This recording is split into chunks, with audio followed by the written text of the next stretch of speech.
Hi there. My name is Gladys, and I'm 56 years old.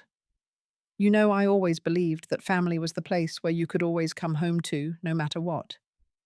But sometimes the people you love the most can hurt you in ways you never imagined possible.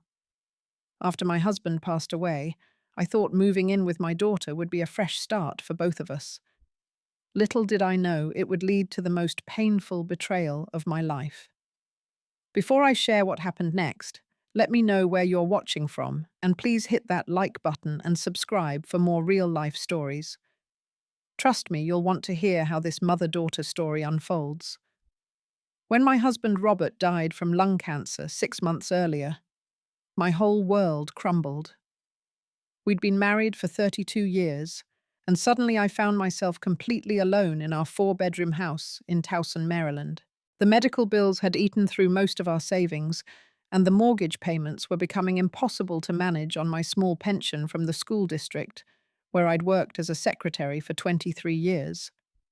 The house that had once been filled with laughter and love now felt like a tomb. Every corner reminded me of Robert. His coffee mug still sat in the kitchen sink. His reading glasses remained on the nightstand. I couldn't bring myself to move them. After 3 months of struggling to keep up with the $1,500 monthly mortgage payments, I made the difficult decision to sell. The real estate market wasn't great, but I managed to get enough to pay off the remaining debt and walk away with $45,000 in savings. It wasn't much, but it was all I had left in the world. That's when my daughter Ashley called with what seemed like a lifeline. She was 28, married to Brandon for 4 years, and they had 2 beautiful children, Emma, who was 6, and Jake, who was 4. They lived in a nice 3-bedroom rental house in Baltimore, about 20 miles from where I'd raised Ashley. "Mum, your family, of course you can stay with us," Ashley said over the phone that Thursday evening in March. Her voice sounded warm and caring, just like when she was little, and would comfort me after a hard day.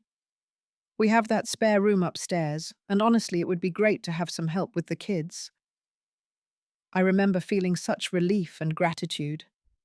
After months of feeling lost and alone, the idea of being surrounded by family again seemed like exactly what I needed. I could help with Emma and Jake cook family dinners, and maybe even save some money while figuring out my next steps. The house was lovely, a 1950s colonial style with white siding and black shutters. The rent was $2,800 a month, which seemed steep to me, but Brandon worked in IT support for a medical device company and made decent money while Ashley had a job as a marketing coordinator for a small advertising firm. When I moved in on a sunny Saturday in April, I immediately offered to contribute $1,500 a month toward the rent. It seemed only fair since I'd be taking up space and using utilities. Plus, I wanted to make sure they knew I wasn't just looking for a free ride. "Mom, that's so generous," Ashley said, hugging me in the driveway as Brandon carried my suitcases upstairs. "You really don't have to pay that much." But I insisted. These were my children, my grandchildren. And I wanted to be a contributing member of the household, not a burden. The first few weeks were absolutely wonderful. I'd wake up early and make breakfast for everyone. Pancakes for the kids, coffee and toast for Ashley and Brandon before they headed to work. Then I'd drive Emma to first grade and Jake to preschool in my Honda Accord, feeling useful and needed again. During the day, I'd grocery shop, clean the house, and start dinner preparations. When I picked up the kids from school, we'd work on homework together at the kitchen table. Emma was learning to read chapter books, and Jake loved when I'd help him with his alphabet worksheets. In the evenings, we'd all sit around the dinner table sharing stories about our day. Ashley would tell us about her latest marketing campaigns, Brandon would share funny stories from his tech support calls, and the kids would chatter excitedly about their friends and teachers. I felt alive again. After months of eating frozen dinners alone and talking only to the grocery store cashier, being part of a bustling family brought joy back into my life. I loved hearing Emma practice her piano lessons, and watching Jake build elaborate block towers in the living room. Brandon seemed pleasant enough in those early days, always saying thank you when I cooked his favorite pot roast, or when I'd iron his work shirts without being asked.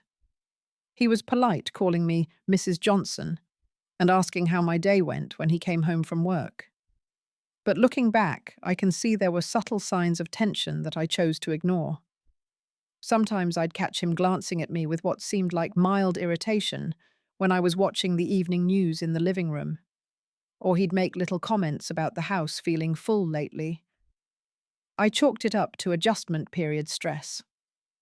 After all, they'd been living as a family of four, and suddenly having a fifth person in their space was bound to take some getting used to.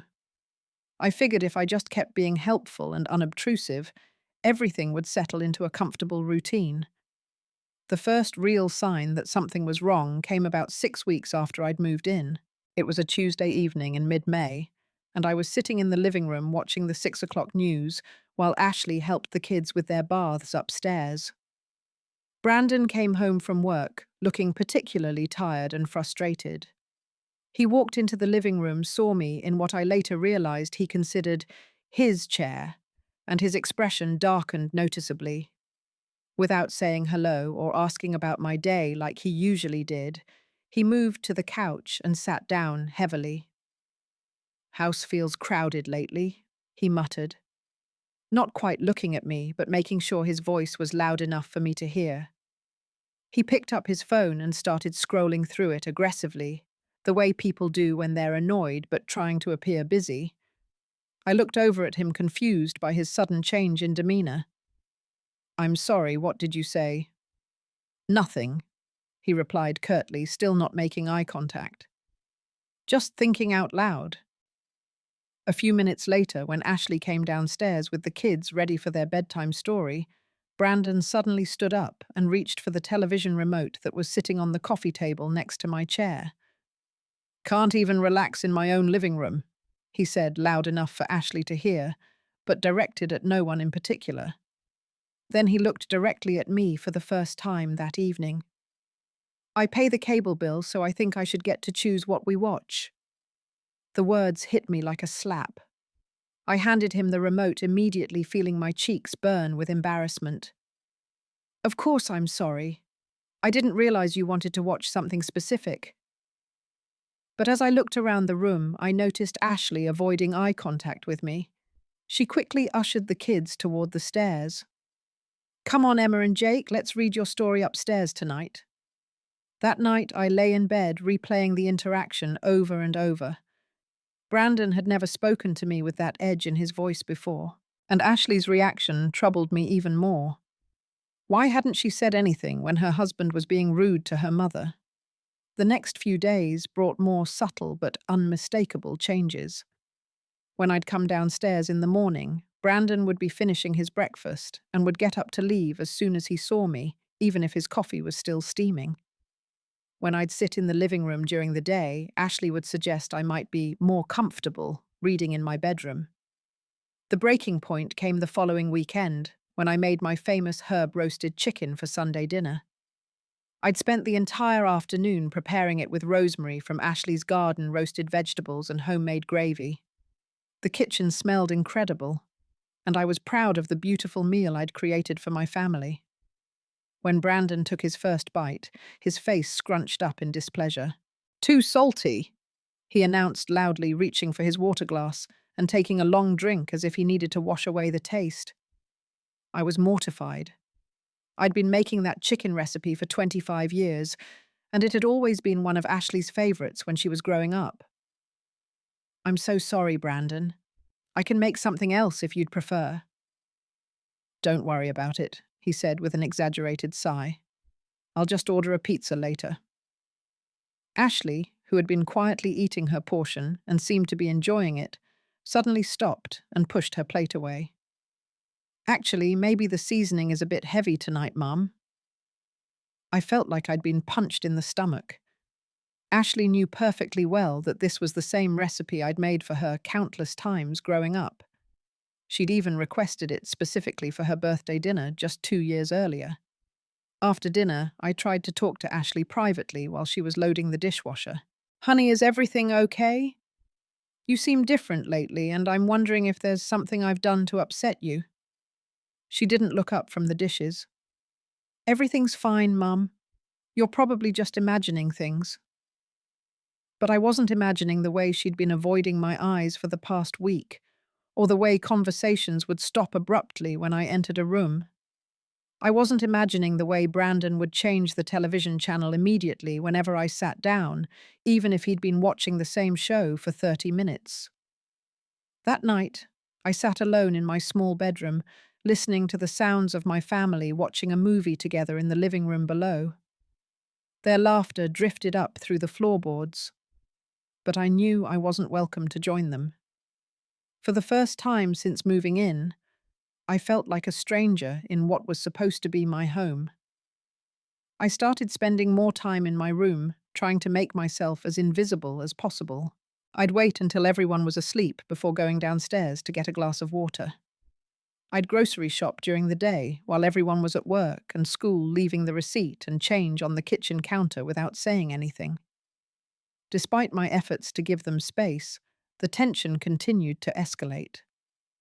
I bought small gifts for Emma and Jake, hoping to bring some lightness back into the house, but Ashley accepted them with a mechanical "thank you" that felt more like obligation than gratitude. I could feel my welcome wearing thin, but I had nowhere else to go, and only about $35,000 left in my savings after helping with household expenses. The reality of my situation was becoming clearer every day. I was dependent on their goodwill, and that goodwill was rapidly disappearing. By the beginning of June, what had started as subtle tension had escalated into open hostility. The breaking point came on a Wednesday evening when I was doing my laundry in the basement. I'd been careful to only use the washing machine during the day when everyone was gone, but that particular day I'd been helping Emma with a challenging math assignment and hadn't gotten to it until after dinner. I was just transferring my clothes from the washer to the dryer when I heard heavy footsteps on the basement stairs. Brandon appeared at the bottom of the staircase, his face red with anger. "Are you kidding me right now?" he said, his voice much louder than necessary in the small basement space. "I specifically told Ashley that I do my laundry on Wednesday nights. It's been my routine for 3 years." I was genuinely confused. "I'm sorry, Brandon. I didn't know you had a specific schedule. I can move my clothes and restart the load later." "That's not the point," he snapped, moving closer and making me feel cornered near the dryer. "The point is that some people seem to think they can just take over someone else's house and do whatever they want." His words were like ice water in my veins. I stood there with my wet clothes in my hands, feeling smaller and more unwelcome than I'd ever felt in my entire life. "I pay rent here too," I said quietly, surprised by my own boldness. "I didn't realize using the washing machine required advance permission." Brandon's eyes flashed with anger. "Your rent doesn't cover the inconvenience of having you here." Just then, Ashley appeared at the top of the stairs. Instead of asking what was wrong or defending me, she simply stood there watching her husband berate her mother. When our eyes met, she looked away quickly. "Brandon, please come upstairs," she said finally. "Dinner's getting cold." He brushed past me, roughly deliberately, bumping my shoulder as he headed toward the stairs. "Next time ask before you use my appliances." After they left, I sat on the basement steps and cried for the first time since Robert's funeral. I felt completely alone and unwanted, like I was slowly being erased from my daughter's life. The next morning, I decided to start looking for part-time work, not because I needed the money immediately, but because I needed a reason to get out of the house during the day.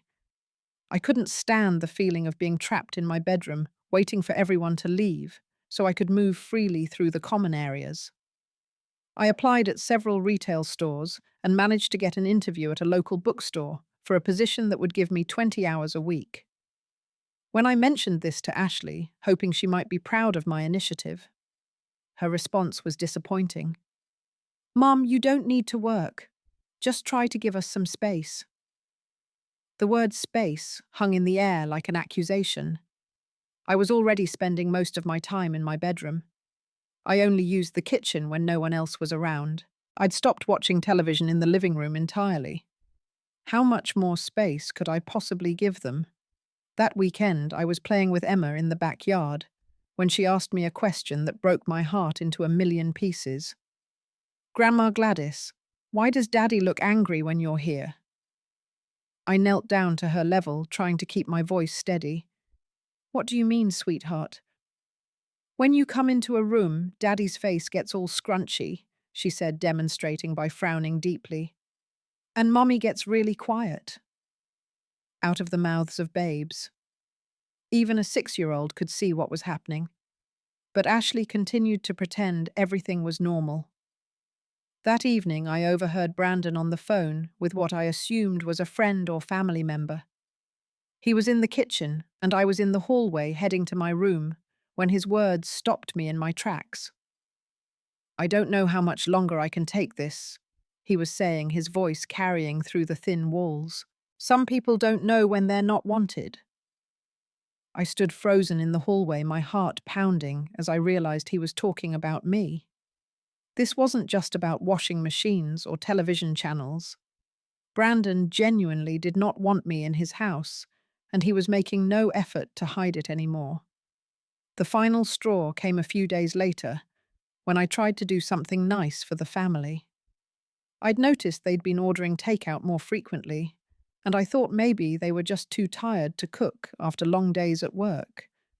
So I drove to their favorite pizza place and picked up 2 large pizzas, garlic bread, and salad for everyone. When I walked into the house carrying the bags, excited to surprise them with dinner, Brandon looked at the food and then at me with undisguised annoyance. "We already ate," he said flatly, even though it was only 5:30 and the kids were clearly still hungry based on the way Jake was eyeing the pizza boxes. Ashley, who was setting the table for what was obviously going to be dinner, suddenly stopped and started putting the plates away. "Sorry, Mum, we grabbed something on the way home." I knew they were lying. I could see the raw chicken thawed on the counter that Ashley had obviously been planning to cook. But in that moment, I realized that they would rather lie to me and go hungry than accept anything I had to offer. That night, I sat in my room listening to the sounds of my family living their lives without me. I heard Emma asking Ashley if they could have some of the pizza I'd brought, and Ashley shushing her quickly. I heard Brandon telling someone on the phone that he felt like a stranger in my own house. I felt like a ghost haunting my own daughter's life. And I began to realize that the daughter I thought I knew, the one I'd raised to be kind and compassionate, was choosing her husband's comfort over her mother's dignity.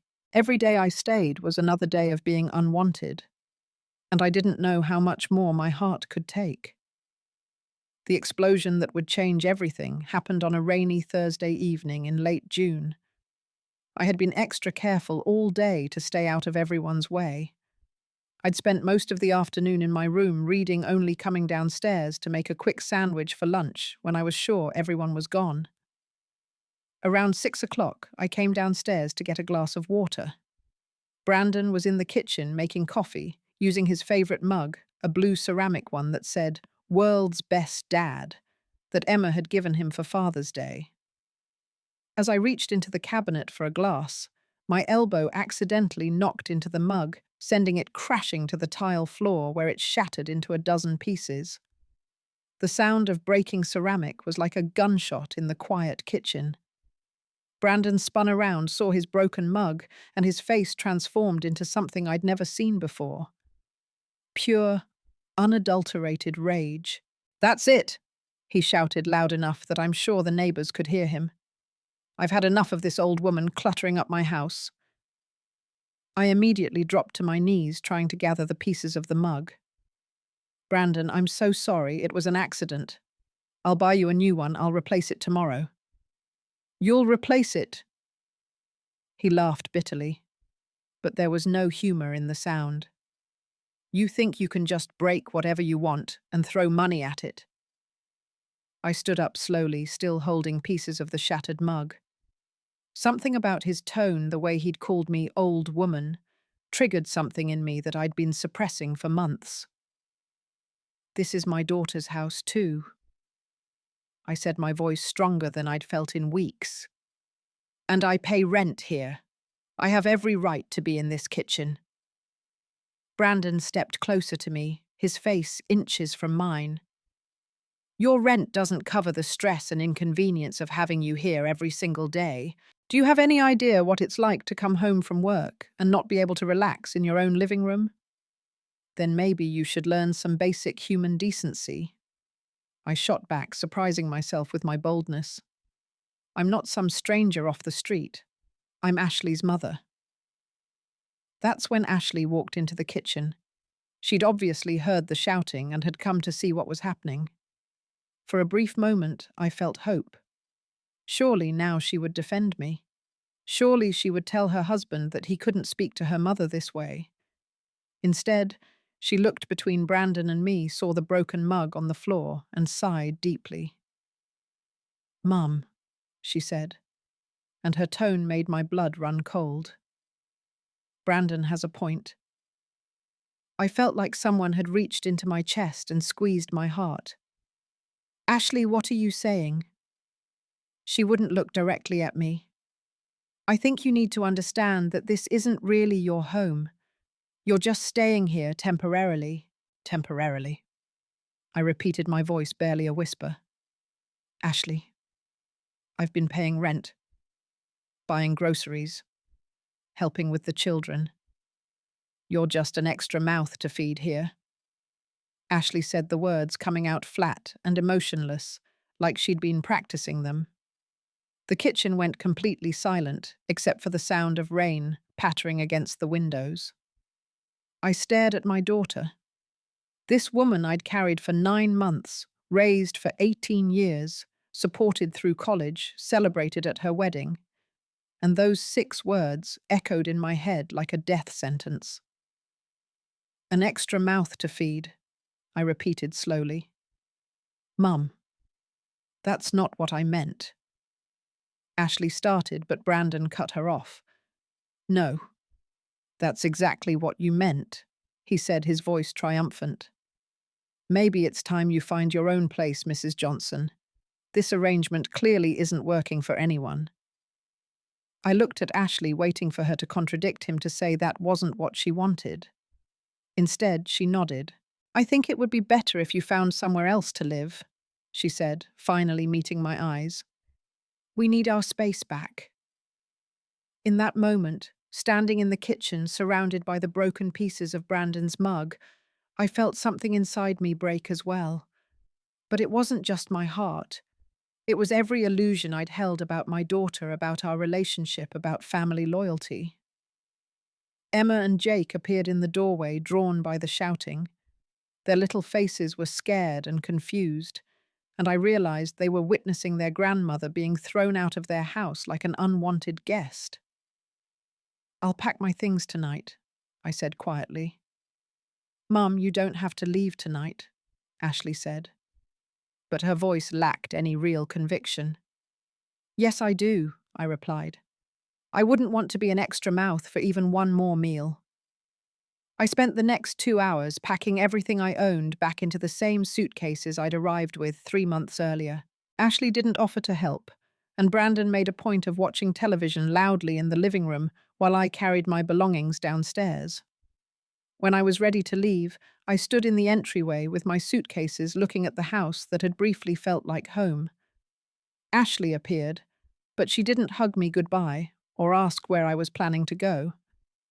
"Take care of yourself, Mum," she said, the same tone she might use with a casual acquaintance. I loaded my car in the rain and sat in the driveway for a moment, not sure where I was going to go. I had no home, no plan, and apparently no daughter who cared whether I lived or died. As I drove away, I caught a glimpse of Brandon in the window, watching to make sure I actually left. I drove to a nearby hotel and called my friend Margaret, sobbing as I told her what had happened. She was horrified and immediately invited me to stay with her until I figured out my next move. But as I lay in that hotel bed that night, staring at the ceiling and listening to the rain, I wasn't thinking about where I was going to live or how I was going to rebuild my life. I was thinking about the look of satisfaction on Brandon's face when Ashley told me to leave. And I was thinking about the $35,000 I had sitting in my bank account and how I might be able to use it to teach my daughter and her husband a lesson they would never forget. The studio apartment I rented in downtown Baltimore was tiny, depressing, and cost $1,200 a month, but it was mine. No one could tell me when to use the washing machine or make me feel unwelcome in the living room. The silence was deafening after months of being surrounded by family noise, but at least it was peaceful silence instead of hostile silence. For the first week, I barely left the apartment except to buy groceries. I'd cook single-serving meals and eat them while watching game shows, trying not to think about Emma and Jake, asking where Grandma Gladys had gone. Ashley had texted me exactly once a brief message that said, "We're fine. Don't worry." That was it. No apology, no explanation, no invitation to visit the grandchildren.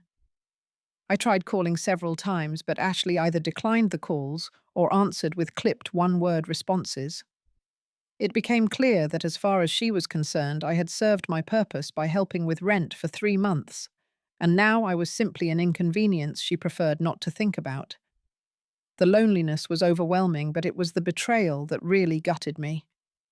I kept replaying our last conversation, the casual way Ashley had dismissed me as an extra mouth to feed. This was the daughter I'd raised as a single mother for 10 years after her father left us. The daughter I'd worked 2 jobs to put through college. The daughter whose wedding I'd paid for because she and Brandon were too proud to have a courthouse ceremony they could actually afford.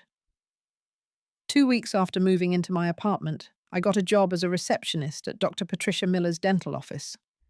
$18 an hour, 30 hours a week. It wasn't much, but it got me out of the apartment and gave me something to focus on besides my wounded heart. My friend Margaret started stopping by regularly, bringing groceries and checking on my mental state. Margaret had been my closest friend for 30 years, ever since our daughters had been in Girl Scouts together. She was also a real estate agent, and during one of her visits, she mentioned something that caught my attention. "Gladys, you're still sitting on $35,000, she said one evening as we shared Chinese takeout in my cramped kitchen. Have you thought about investing it, instead of just watching it dwindle away on rent and expenses?" "Investing in what?" I asked. "I don't know anything about stocks or bonds." "Real estate," she said, setting down her chopsticks. "Property values in Baltimore are still reasonable compared to other cities. You could use that money as a down payment on an investment property. Buy something, rent it out, build some equity instead of throwing money away on this overpriced apartment." The idea intrigued me, but I didn't see how I could qualify for a mortgage on my limited income. Margaret explained that there were special loan programs for investors, and with my down payment and employment history, I might have more options than I realized. Over the next few weeks, I started researching real estate investment. I learned about cash flow mortgage rates, rental yields, and property management. It was fascinating and gave me something constructive to focus on besides my family problems. One afternoon, while browsing rental listings online to understand the local market, I stumbled across something that made my heart skip a beat. The building where Ashley lived was listed for sale. According to the listing, it was a 12-unit building built in 1985. The owner was a 78-year-old man named Harold Davidson, who was selling due to health issues. The asking price was $580,000. But the listing mentioned that the seller was motivated and would consider reasonable offers. I stared at the computer screen for a long time, my mind racing. The building generated $28,000 a month in rental income. Even after taxes, insurance, and maintenance, the profit margins looked substantial. More importantly, Ashley and Brandon's apartment was one of those 12 units. I called Margaret immediately.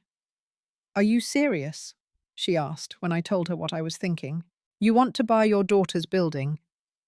"I want to buy an investment property," I corrected. "The fact that my daughter happens to live there is just a coincidence." Margaret was quiet for a moment. "Gladys, I understand you're hurt, but are you sure this is the right way to handle things?" I thought about Brandon's face when he'd called me old woman. I thought about Ashley nodding when he said I should find my own place. I thought about being called an extra mouth to feed by the daughter I'd sacrificed everything for. "Set up a meeting with Mr. Davidson," I told Margaret.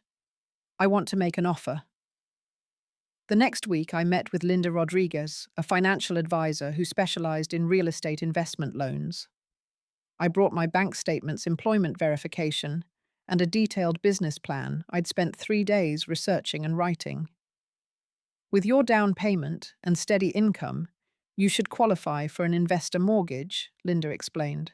"The rental income from the building will help support the loan payments, and property values in that area have been appreciating steadily." "How long would the process take?" I asked. "If everything goes smoothly, about 6 weeks from application to closing." I submitted the paperwork that afternoon. While waiting for loan approval, I drove by the building several times, studying its condition and watching the comings and goings of the tenants. I saw Ashley loading groceries from her car on a Saturday morning. She looked tired and older than her 28 years, and for a moment I felt a pang of sympathy. But then I remembered her words in the kitchen that night. "You're just an extra mouth to feed here." The sympathy evaporated, replaced by cold determination. The loan approval came through faster than expected. My offer of $540,000 was accepted, and we scheduled closing for October 15th. For 6 weeks, I went to work every day and came home to my tiny apartment. But inside, I was planning and calculating and preparing for the day when I would become my daughter's landlord. I didn't tell Ashley what I was doing. I didn't tell anyone except Margaret and Linda. I wanted it to be a complete surprise. On October 15th, I sat in the lawyer's office and signed papers that made me the owner of 12 rental units in Baltimore, Maryland. The building that housed my daughter, my son-in-law, and my 2 grandchildren now belonged to me. That night, I stood outside the building in the dark, looking up at the windows of Ashley's apartment. A warm yellow light glowed from their living room, and I could see shadows moving around inside. My family living their lives completely unaware that their world was about to change dramatically. I wasn't an extra mouth to feed anymore. I was their landlord. The first thing I did as a property owner was educate myself thoroughly about Maryland tenant law. I spent hours reading statutes, consulting with James Wilson, a real estate attorney Margaret recommended, and making sure I understood exactly what rights I had as a landlord and what protections my tenants had. "The key thing to remember," Attorney Wilson explained during our consultation, "is that any rent increase has to be reasonable and you have to provide proper notice. In Maryland, that's 60 days for month-to-month tenants." I learned that I could increase rent for legitimate reasons, like property improvements, increased operating costs, or bringing rents in line with market rates. I also learned that as long as I followed proper procedures, tenants who couldn't afford the new rent would have to find somewhere else to live. My plan began to take shape. First, I invested $15,000 in building improvements. New exterior paint in a fresh sage green color. Professional carpet cleaning and replacement in common areas. Upgraded lighting in the hallways and new landscaping around the entrance. The building looked better than it had in years. While the renovations were happening, I researched comparable rents in the area. Ashley and Brandon were paying $2,800 for their 3-bedroom unit, which I discovered was actually below market rate. Similar apartments in the neighborhood were renting for $35,000 to $4,000. But I wasn't planning to raise their rent to market rate. I was planning something much more dramatic. I calculated that if I tripled their rent to $8,400 a month, it would be nearly impossible for them to afford on Brandon's IT salary and Ashley's marketing coordinator income. It would force them to make a choice, find the money somehow, or move out. Either outcome would send a clear message about the consequences of treating family like disposable inconveniences. On December 1st, exactly 6 weeks after taking ownership, I hand-delivered registered letters to all 12 units. For most tenants, the rent increase was modest, around $200 to $300, well within reason for the improvements I'd made. For Ashley and Brandon, the letter was different. Dear tenants, it read, due to substantial property improvements and market adjustments, your monthly rent will increase from $2,800 to $8,400 effective February 1st, 2024. This notice is provided in accordance with Maryland law, requiring 60 days advance notice of rent changes. Please confirm receipt of this notice and your intentions regarding the new rental rate. Sincerely, G. Johnson, property owner. I waited by my phone that evening, wondering how long it would take for Ashley to realize what had happened. The call came at 7:43 p.m. Mom! Ashley's voice was high-pitched and hysterical. Mom, is this some kind of joke? Hello, Ashley, I said calmly, sitting in my apartment with the tenant files spread out on my kitchen table. I assume you received the rent increase notice. You bought our building, she gasped. How is that even possible? It's quite simple, actually. Mr. Davidson was motivated to sell. I had the down payment, and my credit qualified me for an investor loan. There was a long silence on the other end of the phone. I could hear Brandon's voice in the background asking what was happening. Mum, we can't afford $8,400 a month, Ashley said, and I heard tears in her voice. That's more than Brandon's entire take-home pay. This is purely business, Ashley, I replied, keeping my tone professional. Nothing personal. Nothing personal, she shrieked. I'm your daughter. Yes, you are, I said quietly. You're the daughter who told me I was just an extra mouth to feed and threw me out of your house. But right now, you're also my tenant, and business is business. I hung up the phone before she could respond. An hour later, Brandon called. Mrs. Johnson, this is insane, he said, and I could hear the panic in his voice. You can't do this to your own daughter and grandchildren. I can, and I am, I replied. You wanted me out of your house because I was inconvenient. Now you'll discover what real inconvenience feels like. But where will we go? He asked, and the desperation in his voice was almost satisfying. We have kids. We have jobs we can't just pick up and move. You can find somewhere else, I said, echoing the exact words Ashley had used when she kicked me out. Like you told me to do.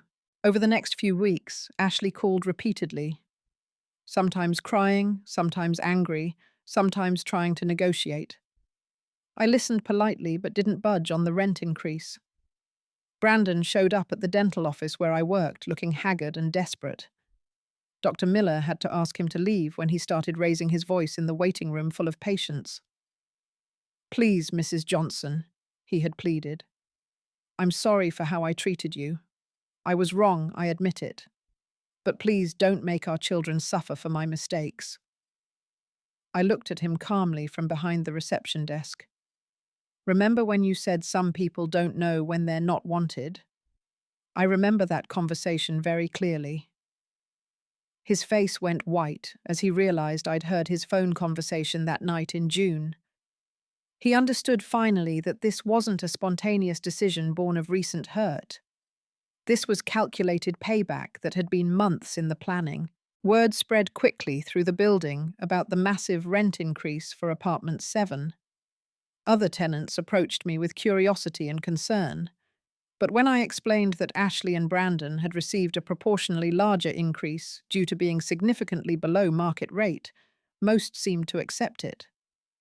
What they didn't know was that I was subsidizing their modest increases with the massive profit I'd make if Ashley and Brandon actually paid the new rent, or with the money I'd save if they moved out, and I could rent their unit to someone else at actual market rate.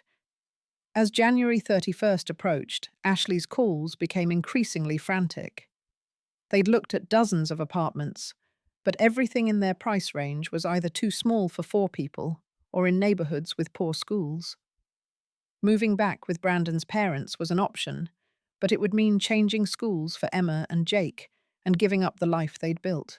On January 25th, a week before the rent increase took effect, Ashley and Brandon showed up at my apartment. I'd been expecting this visit. When I opened the door and saw them standing in my hallway, the first thing I noticed was how much weight Ashley had lost. Her cheekbones were more pronounced, and her clothes hung loosely on her frame. Brandon looked like he hadn't slept in weeks, with dark circles under his eyes and an overall defeated posture. "Mum, we need to talk," Ashley said, her voice barely above a whisper. I stepped aside to let them in. They sat on my small couch while I remained standing, unconsciously echoing the power dynamic from that horrible night in their kitchen 7 months earlier. Ashley started crying before she even began speaking. "Mum, I'm so sorry for what I said that night. I was wrong, I was cruel, and I've regretted those words every single day since you left." Brandon shifted uncomfortably next to her, then looked directly at me. "Mrs. Johnson, I owe you a huge apology. I was completely out of line. I treated you terribly, and there's no excuse for my behavior. I was selfish and disrespectful, and I'm deeply ashamed of how I acted." I listened without commenting, watching my daughter's tears and her husband's obvious distress. A part of me wanted to comfort Ashley, to tell her everything would be okay and that we could work this out. But another part of me, the part that had spent months feeling unwanted and unwelcome, wanted them to understand the full consequences of their actions. "We've been trying to find another place to live," Ashley continued through her sobs. "But everything we can afford is either too small or in terrible neighborhoods. We'd have to change the kids' schools, and Emma is finally doing well in first grade after struggling with reading. We've talked to 3 different landlords about the building," Brandon added. "They all confirmed that you own it now, and that you have the legal right to set whatever rent you want." I sat down in my armchair across from them. "So, what exactly are you asking me?" Ashley looked up with red-rimmed eyes. "We're asking if there's any way you could reconsider the rent increase. We'll do anything you want. We'll apologize publicly, we'll go to counseling.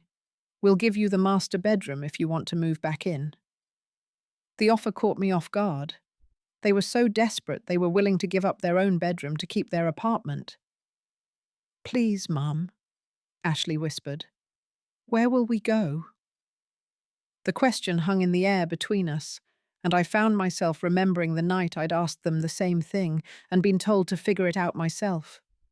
But looking at my daughter's desperate face, I also remembered holding her as a baby, teaching her to ride a bike, comforting her through her first heartbreak. "I need some time to think about this," I said finally. Brandon leaned forward hopefully. "How much time?" "Until tomorrow. I'll call you with my decision." After they left, I sat in my apartment, thinking about the past 8 months. I thought about the humiliation of being called an extra mouth to feed. I thought about packing my suitcases while my daughter watched without helping. I thought about sitting in my car in the rain with nowhere to go. But I also thought about Emma, asking why Daddy looked angry when I was around. I thought about Jake's excitement when I'd help him with his alphabet worksheets. I thought about the family dinners, where we'd all shared stories about our day. That night my phone rang. It was Emma. "Grandma Gladys." Her 6-year-old voice was small and scared. "Are you mad at Mummy?" My heart broke all over again. Why would you ask that, sweetheart? Because Mommy's been crying a lot, and Daddy said we might have to move far away, and I won't see you anymore. I closed my eyes, feeling the weight of the decision I had to make. On one hand, Ashley and Brandon needed to learn that actions have consequences. On the other hand, my innocent grandchildren were caught in the middle of this adult conflict. Emma, I want you to know that no matter what happens, I will always love you and Jake very much. Will you come see us, even if we move away? The question pierced through all my anger and hurt, reaching the grandmother's heart that lived underneath the wounded mother's pain. We'll figure something out, I promised her. After I hung up, I made my decision. But it wasn't the decision Ashley and Brandon were hoping for. And it wasn't the complete revenge I'd originally planned either. It was something more complicated. Something that acknowledged both the hurt they'd caused and the family bonds that still tied us together. The next morning, I called Ashley and asked her to come to my apartment alone. I've made my decision about the rent, I told her when she arrived, looking anxious and hopeful. And I'll reduce it to $4,200 a month. Ashley's face fell. Mum, that's still $1,500 more than we're paying now. We can't afford that either. Then you'll need to find a way, I said calmly. Get second jobs, find a roommate, ask Brandon's parents for help. People do what they have to do when they're motivated. But that still forces us to move, she protested. Not necessarily, but it does force you to take responsibility for the consequences of your actions. Ashley was quiet for a long moment. Is there anything we can do to earn a bigger reduction? I'd been waiting for this question. Yes. You and Brandon will attend family counseling with me for 6 months. Real counseling, not just going through the motions.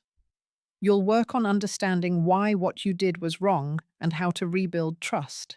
And if we do that, if you complete 6 months of counseling and demonstrate genuine change in how you treat family, I'll consider reducing the rent to $3,500.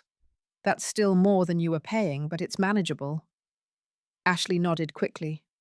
We'll do it. We'll do whatever it takes.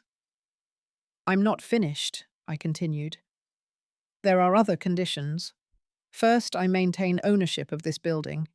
This isn't about getting back to the way things were. I'm a property owner now, and this is my business. Second, you acknowledge that what happened between us was wrong, and you take steps to make sure Emma and Jake understand that treating family members poorly has serious consequences. Of course, she said immediately. Third, we establish new boundaries. I'm not moving back in with you, and you're not treating me like your live-in babysitter. We're rebuilding our relationship as adults, which means mutual respect and consideration. Ashley nodded again, tears streaming down her face. Mum, I promise we'll do better. Brandon and I have talked about this so much over the past few months. We know we were wrong. I looked at my daughter, really looked at her, and saw both the little girl I'd raised and the woman who'd chosen her husband's comfort over her mother's dignity. I still loved her desperately, but I also knew I could never trust her the same way again. We'll start counseling next week, I said. Dr. Patricia Hayes has an opening on Thursday evenings, and Ashley, if you miss even one session, or if I feel like you're not taking this seriously, the rent goes back to $8,400 permanently. Ashley hugged me, then sobbing with relief and gratitude. As I held my daughter, I felt a complex mixture of love, sadness, and cautious hope. We were going to try to rebuild what had been broken, but it would be a new relationship built on clearer boundaries and mutual respect, rather than the assumption that family could treat each other however they wanted without consequences. The road ahead wouldn't be easy, but for the first time in months, it felt like there might be a path forward that honored both my need for dignity and my love for my family. Family counseling with Dr. Hayes turned out to be one of the most difficult and rewarding experiences of my life. For the first few sessions, Brandon and Ashley spent most of their time defending their actions and minimizing the impact of what they'd done. Dr. Hayes had to repeatedly redirect them to focus on understanding rather than justifying. The breakthrough came in session 4, when Dr. Hayes asked Ashley to imagine how she'd feel if Emma grew up, got married, and then kicked Ashley out of her house for being inconvenient. "I'd be devastated," Ashley admitted, finally understanding the depth of what she'd done. "I'd feel like I'd failed as a mother." "And how do you think your mother felt?" Dr. Hayes asked gently. Ashley looked at me with fresh tears. "Like I'd failed as a daughter." From that point forward, the sessions became more productive. Brandon acknowledged that his discomfort with sharing space had escalated into genuine cruelty, and he worked on understanding why his need for control had superseded basic human decency. Ashley faced the reality that she'd chosen the easy path of avoiding conflict with her husband rather than protecting her mother's dignity. 6 months later, they'd both made significant changes in how they communicated and how they treated not just me, but each other and their children. I reduced their rent to $3,500 as promised, and slowly began to rebuild relationships with Emma and Jake. But perhaps the most important change was in me. The experience of buying the building and successfully managing it as an investment had given me confidence I'd never had before. I used the rental income to purchase 2 more small properties over the following year, building a portfolio that provided me with financial security for the first time in my life. Today, a year and a half after that horrible night when I was called an extra mouth to feed, I own 3 rental properties and have a monthly income that allows me to live comfortably without depending on anyone. Ashley and I have Sunday dinner together once a month, but I have my own space and my own life. Brandon treats me with consistent respect, and while our relationship will never be warm, it's cordial and appropriate. Emma and Jake spend one Saturday a month at my apartment, and I've learned to be their grandmother without being their caretaker. We bake cookies and play board games and read stories, but at the end of the day, they go home to their parents, and I enjoy the quiet of my own space. I learned that loving someone doesn't mean you have to accept being treated poorly by them. I learned that sometimes the greatest gift you can give someone is allowing them to experience the full consequences of their actions. And I learned that it's never too late to discover your own strength and build a life that belongs entirely to you. The daughter who once dismissed me as an extra mouth to feed now calls me a successful businesswoman and tells her friends how proud she is of what I've accomplished. The son-in-law who once made me feel unwelcome in his house now asks respectfully for my advice on property investment and financial planning. But more than their changed attitudes, what matters to me is the knowledge that I stood up for myself when it mattered most. I didn't just accept being discarded. I didn't just fade away quietly. I took control of my own story and wrote an ending that honored both my love for my family and my need for dignity. Sometimes people ask me if I regret buying the building or if I think I went too far in raising their rent. My answer is always the same. I regret that it was necessary, but I don't regret doing it. Some lessons can only be learned through experience, and some bridges can only be rebuilt on foundations of mutual respect. True love includes boundaries, respect, and sometimes tough love. And sometimes the best way to save a relationship is to be willing to lose it in service of something more important, your own self-worth. Have you ever been in a situation where family took your kindness for granted? What would you have done in my position? Let me know in the comments below, and if this story resonated with you, please give it a like and subscribe for more real-life stories about family relationships and finding your strength when life tests you. Share this with someone who might need to hear that it's never too late to stand up for yourself. Thank you for listening to my story, and remember, you teach people how to treat you. So make sure the lessons you're teaching are ones you can live with. Take care of yourselves, and I'll see you in the next story.